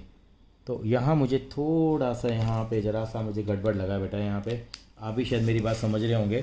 ये देखिए यहाँ पे इन्होंने अदर करंट लायबिलिटी दी, इन्होंने इस क्वेश्चन को मार्क कर लेते हैं हम लोग। अदर करंट लायबिलिटी दी इन्होंने, अदर करंट लायबिलिटी और शॉर्ट टर्म बोरोविंग, तो ये दोनों हिस्से, तो टोटल बोरोविंग हमारी कितने रुपए की, 18 लाख रुपए की हैं। तो 2 लाख और 8 लाख, तो 18 लाख में से तो मेरे हिसाब से लॉन्ग टर्म डेट कितना बना, 10 लाख बना बेटा। अगर देखा जाए तो रेशियो कितनी आनी चाहिए, तो 3.2:1 आनी चाहिए बेटा यहाँ। क्यों, क्योंकि अदर करंट लायबिलिटी है ना और शॉर्ट टर्म बोरोविंग है, शॉर्ट टर्म बोरोविंग है, अदर करंट लायबिलिटी है तो करंट लायबिलिटी अदर, यानी कि फिर तो हमारी शॉर्ट टर्म बोरोविंग हुई। टोटल बोरोविंग 18 लाख की है, तो 18 लाख में से 8 लाख गया तो 10 लाख ही तो बचा। इन्होंने केवल शॉर्ट टर्म बोरोविंग को माइनस किया है, बाकी टोटल बोरोविंग में तो लेंगे अदर करंट लायबिलिटी को। तो यहाँ पे थोड़ा सा हम करेक्शन करने की कोशिश करेंगे क्वेश्चन नंबर 54 के अंदर में। 55 पे आ जाते हैं, total asset to debt ratio. तो छोटे छोटे क्वेश्चन बना लेते हैं। टोटल डेट दे दिए, शेयर फंड दे दिए, यानी कि दोनों का देने का मतलब हमारे पास टोटल एसिड्स आ गए, और रिजर्व सरप्लस दे दिए हमारे को, करंट एसिड दे दी, वर्किंग कैपिटल दे दी। तो मैं आपको बताना चाहूँगा शेयर फंड में रिजर्व सरप्लस ऑलरेडी इंक्लूडेड होता है बेटा, ये ध्यान रखेंगे हमेशा आप। 48 और 56 लाख रुपए के हमारे टोटल एसेट्स आ गए, क्योंकि इसको कंसिडर हम नहीं करते क्योंकि शेयर फंड में ऑलरेडी ये इंक्लूडेड है। करंट एसेट्स दे दिए आपको, वर्किंग कैपिटल दे दिया है, इससे हम क्या निकालेंगे, करंट लायबिलिटी निकाल लेंगे। करंट लायबिलिटी आ गई तो टोटल डेट में से करंट लायबिलिटी माइनस कर देंगे। तो वही फॉर्मूले घूम फिर के आ रहे हैं हमारे पास। देखिए ये करंट एसेट तो हमारे पास करंट लायबिलिटी 16 लाख रुपए की आ गई है, और फिर हमने माइनस किया तो उस तरह से हमारा हो जाएगा। ये इलस्ट्रेशन नंबर 56 है, काफ़ी इलस्ट्रेशन हो गए हैं बेटा यहाँ पे भी। फिक्स एसेट है, एक्यूमुलेटेड डेप्रिसिएशन है, आपको मालूम है, तो माइनस कर लेंगे। तो 10 में से 5 गया तो 5 लाख रुपए रह गया। नॉन करंट इन्वेस्टमेंट है, लॉन्ग टर्म लो एडवांसेज हैं, इन सबको ऐड करेंगे, नॉन करंट एसेट्स आ जाएंगे। करंट एसेट प्लस करेंगे, टोटल एसेट्स आ गए। करंट लायबिलिटी दे रखी है, लॉन्ग टर्म बोरोविंग है, लॉन्ग टर्म प्रोविज़न है, तो इन इसको ऐड करेंगे तो हमारे long term non current liability आ गई, करंट लायबिलिटी आ गई। टोटल में से माइनस करेंगे टोटल एसेट्स में, तो शेयर फंड आ जाएंगे। तो आसानी से हो जाएगा, कोई बहुत बड़ा सवाल नहीं है ये भी। 6 लाख रुपए आ गए, 3 सबको ऐड किया हम लोगों ने, ये हमारे एसेट्स आ गए 10 लाख के। 10 लाख में से हमने क्या करा, लॉन्ग टर्म डेट आगे सीधे ही निकल गए, हमारे इक्विटी निकालने की ज़रूरत ही नहीं थी, क्योंकि डेट इक्विटी रेशियो निकालनी होती तो ज़रूरत पड़ती है हमें, तो बहुत आसान है। अगली रेशो पे आएंगे। अगली रेशो का फॉर्मूला है प्रोप्राइटरी रेशो, नाम से पता लग रहा है प्रोप्राइटर फंड का दूसरा नाम क्या है शेयरहोल्डर फंड, और इसको इक्विटी भी बोल देते हैं, एक ही बात है। प्रोप्राइटर फंड कहें, शेयरहोल्डर फंड कहें या हम इक्विटी कहें, अपॉन टोटल एसेट्स, सबका मतलब एक ही है, कहते हैं ना सबका मालिक एक है। तो इस तरीके से हमें निकालेंगे यहाँ पे। प्रोप्राइटरी रेशो में भी एक्सप्रेस्ड एज प्योर रेशो, जैसे मैंने बताया था आपको, या परसेंटेज रेशो, दोनों की फॉर्म में इसको हम निकाल सकते हैं। तो दोनों ही CBSE के अंदर में एक्सेप्टेबल है। उन्होंने एग्जांपल के थ्रू बताया कि मान लीजिए प्रोप्राइटर फंड 12 लाख हैं, टोटल एसेट 16 लाख की हैं, तो ऐसे भी चल जाएगा और इसको 100 से मल्टीप्लाई कर देंगे और 75% आ जाएगा, तो उसका आंसर ऐसे भी एक्सेप्टेबल कर लिया जाएगा। आगे चलते हैं, प्रोप्राइटर फंड कैसे निकालते हैं, मतलब शेयरहोल्डर फंड है, निकालने के तरीके हैं। 2 अप्रोचेज बता रखी हैं, can be computed either liability side approach और एसेट साइड अप्रोच। तो देखते हैं लायबिलिटी साइड अप्रोच क्या है, ये हमने कई बार फॉलो भी करी है। Share capital plus reserve surplus, इन दोनों को ऐड कर लो तो हमारे पास क्या आ जाता है, शेयरहोल्डर फंड आ जाता है, इक्विटी आ गई। और एसेट साइड अप्रोच क्या होती है कि आप नॉन करेंट एसेट्स में वर्किंग कैपिटल प्लस कर लें और नॉन करेंट लायबिलिटी माइनस कर दें आप लोग, वही है। यानी कि देसी बैलेंस शीट के तरीके से आपको समझाने जाऊँगा। यानी कि शेयरहोल्डर फंड कैसे निकालूंगा मैं। शेयरहोल्डर फंड निकालने का तरीका क्या होगा, मैथमेटिकली आपने बैलेंस शीट बनाई, आप यहाँ पे लिखते हैं शेयरहोल्डर फंड, यहाँ आप लिखते हैं नॉन करंट लायबिलिटी, यहाँ लिखते हैं करंट लायबिलिटी, यहाँ नॉन करंट एसेट्स और करंट एसेट्स। तो आप क्या होता है, यही तो आपका इक्विटी है ना। या दूसरा तरीका क्या होगा, टोटल एसेट्स में क्या करेंगे, इनको माइनस कर देंगे, नॉन करंट लायबिलिटी और करंट लायबिलिटी को, या कहना चाहें non current assets plus CA minus CL, तो आपको मालूम है क्या होता है, working capital minus non current liability. तो ये वाली अप्रोच भी फॉलो कर सकते हैं। ये क्या निकल के आया, मेरी इक्विटी निकल के आई। ये मेरी कौन सी साइड अप्रोच हुई मेरे पास, यानी कि ये तो मैंने सीधी निकाल दी, मेरे शेयरहोल्डर फंड का मैंने फॉर्मूला लगा दिया मैंने। और ये मेरे पास दूसरी अप्रोच मेरे पास क्या हुई, आपको मालूम है ये दोनों के टोटल तो बराबर होते हैं। यानी कि ये मेरी अप्रोच क्या हुई, मेरी non current assets, current asset minus current liability मेरी क्या बन गई, वर्किंग कैपिटल बन गई। और ये मेरी नॉन करंट लायबिलिटी, यानी कि इन सबको मैं क्या कर रहा हूँ, इन दोनों को प्लस किया, इन दोनों को माइनस किया, ये मेरे इक्विटी का फॉर्मूला बन गया। ये भी एक मेरा तरीका होता है। कौन सी रेशो निकालने का है, ये प्रोप्राइटरी रेशो।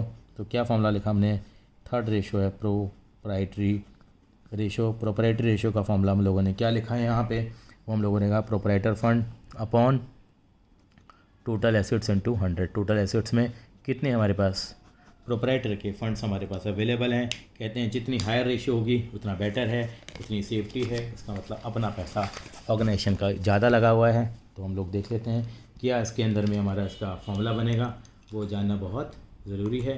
तो देखते हैं क्या कहता है ये फार्मूला हमसे।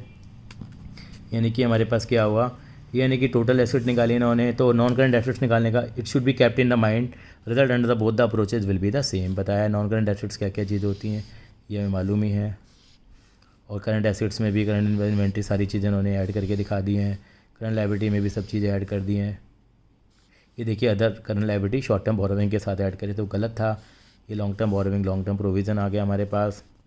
ऑब्जेक्टिव क्या है रेशियो निकालने का, objective to compute the proportion total asset to finance है। high proprietary ratio means the adequate safety for unsecured creditor and creditor, but very high ratio means improper mix of proprietary fund and the loan fund result in lower rate of return। बहुत ज़्यादा पैसा अगर आपका proprietary fund लगा हुआ है assets के comparison में तो वो आइडियल हो जाता है, बेकार हो जाता है। लो proprietary ratio indicate greater risk to unsecured creditor, यानी कि उनका पैसा रिस्की है। And enterprises getting the benefit of trading on equity, trading on equity का बेनिफिट है। ट्रेडिंग ऑन इक्विटी आपका BST में एक कंसेप्ट आया हुआ था, तो आप ट्रेडिंग ऑन इक्विटी कह सकते हैं। लो प्रोपर्टी रेशियो का मतलब ग्रेटर रिस्क है, यानी कि अपना पैसा नहीं लगा हुआ बिजनेस के अंदर में, इसका मतलब प्रोप्राइटर फंड हमारे कम है। देखते हैं from the following information calculate the proprietary ratio निकालेंगे। प्रोप्राइटरी रेशियो कैसे निकलेगी वो देखते हैं। प्रोप्राइटरी रेशियो निकालने का फॉर्मूला सिंपल, प्रोप्राइटर फंड में share capital reserve surplus plus कर लीजिए। 5 लाख और 3 लाख कितना हो गया, 8 लाख। अपॉन में टोटल एसेट्स तो non current assets, current asset 22 lakh और 10 लाख 32 लाख हो गया, तो 25% आ गया। यह मैंने बताया था, इसको हम लिख सकते हैं 0.25:1 करके भी हम लिख सकते हैं। सीधा मैंने यहाँ पे कर दिया है।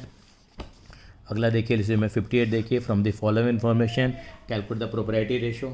थोड़ा हम वीडियो की स्पीड बढ़ाएंगे, काफ़ी लंबी वीडियो हो जाती है क्योंकि पर सारे कॉन्सेप्ट हमारे कवर हो रहे हैं। From the following information calculate the proprietary ratio, कैसे निकलेगी ये। प्रोप्राइटर फंड्स कितने, यही कहलाते हैं हमारे पास, कितने हो गए 10 और 1 लाख और 50,000 पे 1,75,000 हो गए हमारे पास, 1,75,000 हो गए। दूसरी अप्रोच क्या कहती है, देखिए ये लायबिलिटी साइड अप्रोच से 1,75 आ गया।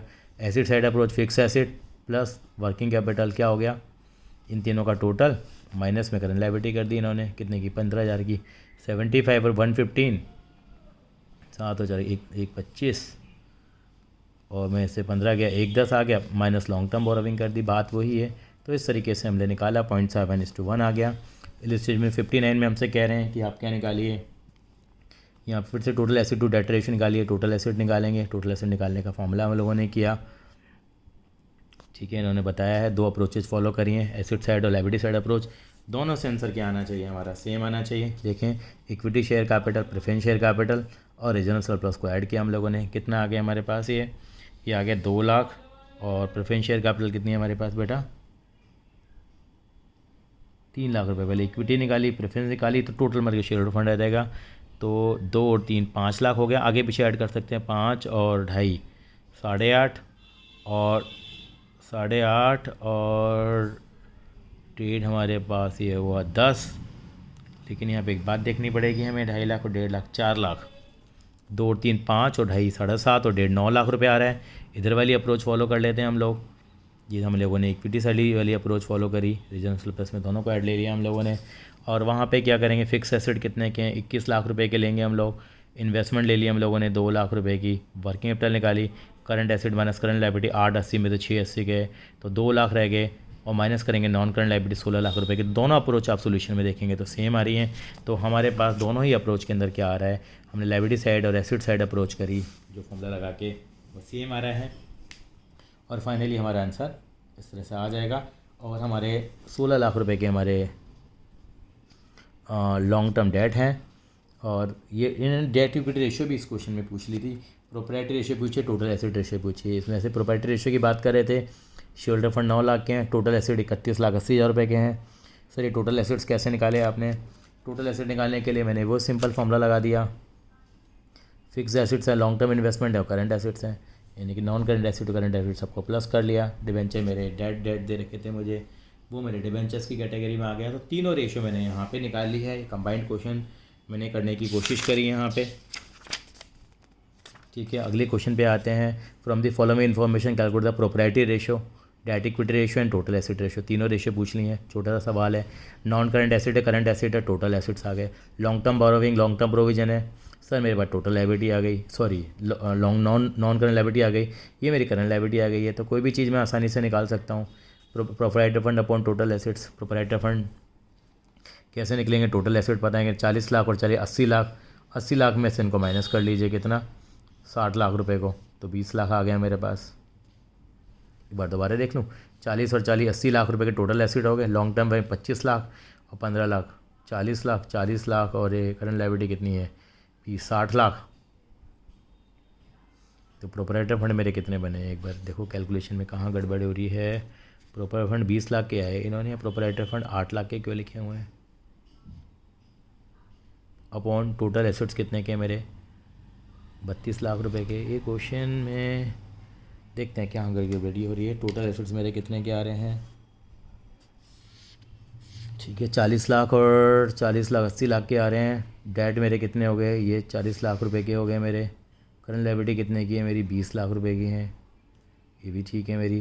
प्रोप्राइटर फंड कितने होंगे मेरे, टोटल एसेट्स में से non current liability current liability minus करूँगा, 80 लाख में 40 तो प्रोप्राइटर फंड मेरे 20 लाख के हुए। तो प्रोप्राइटर फंड 8 लाख के कैसे लिख दिया इन्होंने, गड़बड़ी है यहाँ पे। प्रोप्राइटर फंड कितने के आएंगे बेटा, ये यहाँ पे ग्रेवाल साहब का ये आंसर गलत है। यहाँ पे ये कितना आएगा बेटा, यहाँ 20 लाख आएगा। और अपॉन में टोटल एसेट्स कितने के हैं 40 और 80 लाख रुपए के। कहाँ से उतार दिया ग्रेवाल साहब ने क्वेश्चन, ये आंसर बाई चांस की बात है क्या आ रहा है, सेम आ रहा है। जैसे वहाँ पे गलती करी थी ऐसे यहाँ पर भी यहाँ पे गलती की हुई है। 60 क्वेश्चन में है, मार्क कर लेते हैं। आप भी ग्रेवाल साहब को मेल करना ज़रूर कि क्या यहाँ पे गड़बड़ी है, क्योंकि करते करते हमें भी महसूस हुआ। और उसके बाद है डेट टू इक्विटी रेशियो है। डेट कितने, तो लॉन्ग टर्म डेट हैं 25 और 15 40 लाख रुपए के हैं लॉन्ग टर्म डेट, वो ठीक है। इक्विटी 20 लाख की आई गई थी। Total asset to debt ratio भी ठीक है हमारे पास, क्योंकि हमारे पास लॉन्ग टर्म डेट कितने रुपए के 40 लाख रुपए के, 2:1, ये परफेक्ट है। तो इलस्ट्रेशन में 60 ओके। अब 61 पे आते हैं हम लोग। From the following information calculate करेंगे। प्रोप्राइटरी रेशियो है, total asset to debt equity ratio, तो तीनों के तीनों वर्ड हैं हमारे पास। तो किस तरह के करेंगे हम लोग, प्रोप्राइटरी रेशियो कैसे निकालते हैं आपको मालूम है। टोटल एसेट्स निकालेंगे हम लोग। वो क्या है, टोटल डेट दे रखे हैं आपको, ठीक है। अभी फिर हमें देखना पड़ेगा वर्किंग कैपिटल दे दी मुझे कितने रुपए की, 1,00,000 रुपए की। करंट एसेट मेरी कितनी है, 5,00,000 रुपए की है। पहले से क्या निकालूंगा, मेरी करंट लायबिलिटी आ गई 4,00,000 रुपए की। तो डेट दे रखे हैं मुझे, तो इसमें से क्या करूँगा, टोटल डेट में करंट लायबिलिटी माइनस करूँगा। टोटल डेट मुझे 12,00,000 के दे रखे, करंट लायबिलिटी 4, तो 8,00,000 के मेरे टोटल डेट आ गए। टोटल एसेट्स क्या होते हैं, capital employed plus current liability. Sir ये कहाँ से फॉर्मूला आया, फॉर्मूला तो है ना, कैपिटल एम्प्लॉयड का फॉर्मूला नहीं होता, shareholder fund plus non current liability होता है, और इसमें करंट लायबिलिटी प्लस करते हैं तो टोटल एसेट्स आ जाते हैं। तो मेरे पास क्या आ गए, 14,00,000 रुपये के मेरे टोटल एसेट्स आ गए। प्रोप्राइटर फंड कैसे निकालूंगा, 14,00,000 है, इसमें तो 12,00,000 रुपये के मेरे लॉन्ग टर्म डेट है, तो मेरे पास 2,00,000 रुपये के मेरी क्या आ जाएगी, प्रोप्राइटर फंड आ देंगे। और मैं यहाँ पे सीधा सीधा क्या लगा दूंगा बेटा, यहाँ फॉर्मूला में लगा दूंगा। तो बहुत आसानी से हम इन क्वेश्चंस को यहाँ कर पाएंगे। अब आगे की तरफ बढ़ेंगे बेटा हम लोग, बहुत इजी है। इलिस्ट्रेमेंट 62 है, इसको यहीं से समझ लेते हैं। प्रोप्राइटरी रेशो 0.8:1 दे रखी है, मतलब 80% दे रखी है। State with reason whether the following transaction will increase, decrease और no change. Obtain a loan from a bank, हमने बैंक से क्या लिया, लोन लिया है, और हमारा फॉर्मूला पहले लिख लिया था प्रोप्राइटरी रेशो का। क्या फॉर्मूला है, proprietor fund upon total assets. यहाँ पेंडर नहीं लगाया मैंने क्योंकि 0.8:1 दे रखा था। अगर हमने बैंक से लोन लिया है तो बैंक से लोन लेने पे क्या इंपैक्ट आएगा, no change in shareholder fund and total asset. Total asset increase हो जाएंगे। अगर हम लोन लेंगे बैंक से हम लोग, तो हमारी क्या होगा, ये हमारा इधर का प्रोप्राइटर फंड। प्रोप्राइटर फंड से लॉन्ग टर्म लोन तो नहीं बढ़ेंगे, लेकिन टोटल एसेट्स बढ़ जाएंगे। टोटल एसेट बढ़ेंगे, नीचे वाली चीज़ बढ़ेगी तो रेशो क्या हो जाएगी आपकी, डिक्रीज हो जाएगी। अब एग्जाम्पल ले लेना, परचेज करिए मशीनरी कैश में, तो इस जगह कोई फ़र्क नहीं पड़ेगा, नो चेंज। रिडीम करें हमने प्रेफरेंस शेयर, हमने 1,00,000 रुपये के, both shareholder fund and total assets are decreased. दोनों चीज़ें हमारी चेंज होंगी। क्यों होंगी, क्योंकि हमारे प्रोप्राइटर फंड कम हो जाएंगे, क्योंकि हमारे प्रेफरेंस शेयर रिडीम हुए हमारे पास। साथ साथ में हमारा कैश भी जाएगा। क्यों, कैश आ रहा है तो हमारा क्या हो गया, हमारे टोटल एसेट्स भी क्या हो जाएंगे, कम हो जाएंगे हमारे पास। तो अल्टीमेटली हमारे पास बोथ शेयर होल्डर फंड, क्योंकि हमने प्रेफरेंस शेयर को क्या किया है बेटा, रिडीम किया है, तो यार रेशियो कम हो जाएगी मेरे पास यहाँ। चौथा, इशू करें इक्विटी शेयर, मैंने इक्विटी शेयर इशू करूँगा तो मेरे प्रोप्राइटर फंड बढ़ जाएंगे, तो मेरी रेशियो बढ़ जाएगी, लेकिन मेरे टोटल एसेट्स पे कोई इशू, टोटल एसेट भी मेरे बढ़ जाएंगे। Both will increase by the same amount, तो रेशियो भी क्या हो जाएगी आपकी, इंक्रीज हो जाएगी। आप एग्जांपल लेके लिख लेना, कहीं कोई दिक्कत नहीं आएगी। अब इस कैटेगरी की मेरे पास लास्ट रेशियो आ रही है, और बड़ी ही पॉपुलर रेशियो है ये, इंटरेस्ट कवर रेशियो। यानी कि मेरी औकात कितनी है मेरे जो इंटरेस्ट को पे करने की, कितना गुना है। गुना बोला मैंने, गुना का मतलब ये रेशियो हमेशा किस में आती है बेटा, आपकी टाइम्स में आती है बेटा। यानी interest cover ratio establish the relationship between the net profit interest tax on long term loan interest charge on the net profit. हमने पहले भी फॉर्मूला किया था इंटरेस्ट कवर रेशियो का, net profit before interest on tax upon interest on long term loan. तो ज़रूर मैं इसका एक बार ज़रूर फॉर्मूला लिखूँगा प्रोप्राइटरी रेशियो का। जैसे मैंने फॉर्मूला लिखा, ये मेरा क्या है, ICR रेशियो बोलता हूँ उसको, profit before interest on tax upon interest. इसका एक ही बड़ा इंपॉर्टेंट क्वेश्चन है, वो मैं आपको यहाँ पे कराऊंगा। बुक में भी शायद एक ही 2 ही क्वेश्चन दे रखे हैं, वो हम दोनों कर लेंगे। उसके ऑब्जेक्टिव और सिग्निफिकेंस को एक बार हम लोग कंसिडर कर लेते हैं। यहाँ पे आपको दे रखा है ऑब्जेक्टिव क्या है, this ratio is very meaningful to debenture holder and lender. The objective of calculating the ratio is to ascertain the amount of profit available to cover the interest. ये higher ratio consider to be better, और lower ratio show higher margin to meet it interest cost. A high ratio is considered better to lender, it show higher margin की ज़्यादा profit available है। प्रकाश limited है, 10 लाख रुपए का loan है, interest loan पे कितना है, 1,25,000 रुपये का है। नेट प्रॉफिट कितना है, इंटरेस्ट और टैक्स देने से पहले का 5 लाख है। Net profit before interest and tax कितना है, 5 लाख रुपये। इंटरेस्ट कितना है, 1,00,000 रुपये का। लोन कितना, लोन से मतलब नहीं है यहाँ पे, लोन इंटरेस्ट कितना है, 1,25,000 का है। इसका मतलब 4 गुना आपकी कैपेसिटी है। 5 लाख के आपके प्रॉफिट हैं, सॉरी आपके प्रॉफिट 5 लाख रुपए के, बिल्कुल yes. Net profit before interest and tax 5 lakh रुपए का है, और इंटरेस्ट आपका 1,25,000 का, तो 4 गुना आपकी कैपेसिटी है। इसलिए में 64 को वेरी इंपॉर्टेंट मार्क कर देते हैं। और ये हमारा इस वाली वीडियो का लास्ट क्वेश्चन होगा। From the following information obtained, और आपको कैलकुलेट करनी है इंटरेस्ट कवरेज रेशियो। तो यहाँ पे कैसे निकालेंगे देखेंगे। नेट प्रॉफिट आफ्टर टैक्स हमें कितना दे रखा है, 1,20,000 रुपये। लॉन्ग टर्म लोन कितने, 20 लाख रुपए का, फिर 12% इंटरेस्ट है। सबसे इंपॉर्टेंट क्वेश्चन टैक्स रेट है 40%। मैं इस क्वेश्चन को आपके सामने करने जा रहा हूँ, 64 क्वेश्चन, और ये मेरा आज का लास्ट क्वेश्चन होगा इस वीडियो के अंदर में। 64 क्वेश्चन, जिसमें ICR निकालना है। ICR निकालने का फॉर्मूला क्या होता है, profit before interest and tax upon में क्या लिखने वाला हूँ बेटा यहाँ पे, यस इंटरेस्ट। और इंटरेस्ट किसको ऊपर आता है हमेशा बेटा, interest on long term loan. अब देखिए यहाँ पे मेरे को profit before interest and tax, उन्होंने मुझे दे रखा है प्रॉफिट, इन्होंने आफ्टर टैक्स दे रखा है। आप समझने की कोशिश करेंगे, इसको करने के आसान तरीका भी होता है। प्रॉफिट आफ्टर टैक्स मैं दोनों तरीके से आपको बताऊंगा। प्रॉफिट आफ्टर टैक्स मुझे 1,20,000 रुपये दे रखा है, ठीक है जी। अब मैं क्या करूँगा, लेट कर लेता हूँ, तरीके समझ लेते हैं। प्रॉफिट बिफोर टैक्स मैंने X रुपये मान लिया जी। अब मेरा टैक्स कितना परसेंट है, आप कहेंगे सर जो मेरा प्रॉफिट बिफोर टैक्स मैंने X रुपये मान लिया, मेरा जो टैक्स है वो कितना परसेंट है बेटा, मेरा टैक्स है 40%। टैक्स है मेरा 40% है, 40% है, यानी कि मेरा टैक्स कितना आ जाएगा, X का 40% आ जाएगा। अब मेरा प्रॉफिट आफ्टर टैक्स कितना बना, आप कहेंगे X माइनस 40x/100। सब प्रॉफिट बिफोर टैक्स में टैक्स को माइनस कर दो, 60x/100 आ गया। अगर मैथमेटिकली मैं सोचूंगा तो कितना हो जाएगा, 60x/100 इजिकल टू कितना आ गया मेरा, 1,20,000 आ गया। X निकालूंगा तो 1,20,000 इंटू 100 डिवाइडेड बाय मेरा कितना हो जाएगा बेटा, यहाँ पे 60, तो यानी कि X मेरा 2 लाख आ गया, यानी कि मेरा प्रॉफिट बिफोर टैक्स आ गया। लेकिन मुझे क्या चाहिए, मुझे चाहिए profit before interest and tax upon interest. तो profit before interest and tax कैसे निकालेंगे, profit before interest and tax निकलेगा profit after tax plus interest भी ऐड करना पड़ेगा इसके अंदर में। प्रॉफिट आफ्टर टैक्स कितना था मेरा, दे रखा था 1,20। अब मेरा टैक्स निकालने की जरूरत नहीं, ये फॉर्मूला लिखते हैं, लेकिन आपने क्या निकाल लिया, ये प्रॉफिट बिफोर टैक्स ही निकाल दिया। Profit before tax plus interest भी इसको लिख सकते हैं हम लोग। तो प्रॉफिट बिफोर टैक्स मुझे कितना दिया है यहाँ पे, ये मेरा 2 लाख रुपए निकल के आया। मैं आपको बता देता हूँ 2 लाख रुपए निकल के आया, स्क्रीनशॉट भी लेना। और इंटरेस्ट मेरा कितना है, इंटरेस्ट मेरा निकलेगा, मेरा लोन 20 लाख रुपए का था, 20 लाख का 12% निकलेगा, 20 लाख का 12% निकलेगा। तो मैंने इंटरेस्ट निकाला 20 लाख का 12% निकाला, वो आ गया 2 लाख प्लस 2,40,000। काफ़ी बड़ी वीडियो हो गई है 4,40,000 हो गया।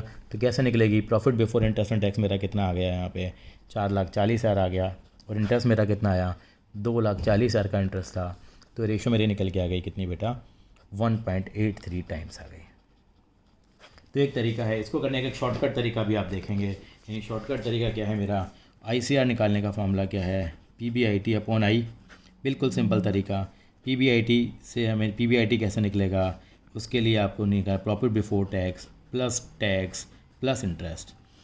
क्योंकि जब आपने आफ्टर टैक्स निकाला होगा, आफ्टर, ये मेरा फॉर्मूला है प्रॉफिट बिफोर टैक्स जो ये मैं दोबारा लिख देता हूँ, इस लाइन को फॉर्मूला है प्रॉफिट आपको निकालना है बिफोर इंटरेस्ट और टैक्स निकालना है। आपको प्रॉफिट आफ्टर टैक्स दे रखा है, उसमें पहले टैक्स प्लस करो, फिर क्या प्लस करो, इंटरेस्ट पे करो। सिंपल लॉजिक है।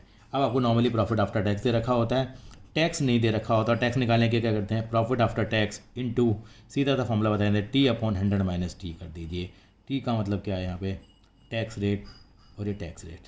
ये फॉर्मूला आप याद कर लीजिए, ठीक है, आपको आसानी से निकल जाएगा। देखिए टैक्स निकाल लीजिए, यहाँ पे टैक्स कितना निकलेगा आपका, प्रॉफिट आफ्टर टैक्स 1,20,000 दे रखा है, टैक्स का रेट कितना है 40/100 माइनस 40, जो भी टैक्स का रेट दे रखा होता है। 1,20,000 इंटू क्या करेंगे 2/3 क्यों, क्योंकि आ जाएगा 1,20,000 इंटू 40/60। सॉल्व करा मैंने, इसको कितना आ गया, ये 80,000 रुपये आ गया। बस कहानी ख़त्म।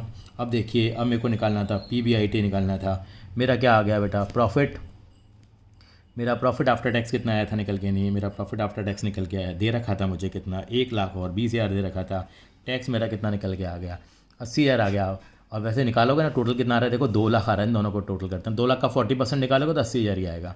छोड़िए इंटरेस्ट हमें दे रखा था, उन्होंने कितना दे रखा था 12% लॉन्ग टर्म डेट थे, तो 12% निकालेंगे किसका बेटा, 20 लाख का निकालेंगे। ये तो कैलकुलेट करना पड़ेगा। ये आ गया 2 लाख प्लस 2,40,000, ये मेरा 4,40,000 आ गया। फिर भी आगे एक क्वेश्चन आएगा तब हम जिसको ज़रूर कराएंगे। तो रेशो का फॉर्मूला है PBIT अपॉन I हमारे पास। तो PBIT कितना है मेरा 4,40,000 आया, ये मेरा 2,40,000 रुपये आ गया। तो अल्टीमेटली 1.83 टाइम्स मेरी रेशो आ जाएगी।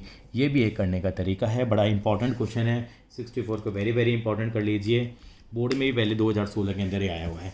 अब आप मुझे एक वादा करने वाले हैं, क्या वादा करने वाले हैं, 64 क्वेश्चन तक मैंने आपको पहुंचा दिया है। तो अब ये छोटे छोटे क्वेश्चन हैं, और अगर रोज़ करते रहेंगे तो बेटे हो जाएंगे, नहीं तो बहुत सारे क्वेश्चन पाइलअप हो जाएंगे। अब ये 36 से क्वेश्चन शुरू हो रहे हैं, 36 से लेके नहीं आपके 41 तक हैं, 46 तक हैं, छोटे छोटे क्वेश्चन हैं। यानी कि 36 से लेके आपको कहाँ तक करने हैं, 66 आ गया। 36 से लेके कितने हो गए ये बेटा आपके क्वेश्चन हो गए 65 तक। 36 से 65 कितने हो गए, यानी कि आपके हो गए 30 क्वेश्चंस हो गए। 35 क्वेश्चन हमारे उसके थे और ये 30 क्वेश्चन ये हैं, यानी कि 30 क्वेश्चंस आप मुझसे वादा करिए कि 30 क्वेश्चंस करेंगे आप। 30 क्वेश्चन करने में मैक्स से मैक्स आपको 2 घंटे लगेंगे बेटा। अगर आपने 2 घंटे लगा दिए तो आपको कहीं कोई दिक्कत आने वाली बात नहीं है। थैंक यू सो मच बेटा। अगली वीडियो के अंदर हम क्या लेके आएंगे बेटा, टर्नओवर रेशियोज़ लेके आएंगे। बहुत बहुत इंपॉर्टेंट है वो वाली रेशियो भी हमारे लिए।